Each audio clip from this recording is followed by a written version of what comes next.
কুহু আর কুহুর মা দুজনে মিলেও কিন্তু লঞ্চ চালু করতে পারলো না। এইদিকে খাবারের জোগান পরস্পর হয়েই চলেছে। কটা বাজে? একটা। বসে আছো কেন এখনো? লঞ্চ খারাপ হয়ে গেছে।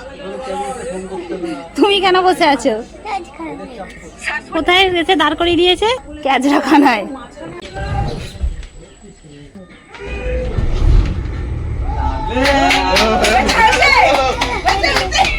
আর বলিসনি ভাই, থাম তুই, এবার একটু থাম। মার কাজ নি, এটাই তোর কপাল। ব্রিজের উপরে প্রায় ধাক্কাই লেগে যাচ্ছিল, কারণ এমন সময় লঞ্চটা আমাদের চালু হলো, সেই সময় পুরো জোয়ার, আর জোয়ারটাতে জলটা এতটাই উঠে গেছে যে লঞ্চের মাথাটা পুরো ব্রিজের মধ্যে ঢেকে যাচ্ছিল।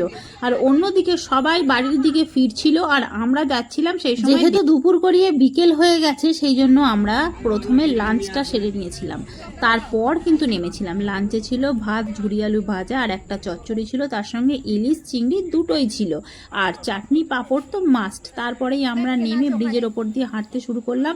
প্রথমেই গিয়েছিলাম হ্যামিল্টন সাহেবের বাংলোর রাস্তা খুবই খারাপ ছিল।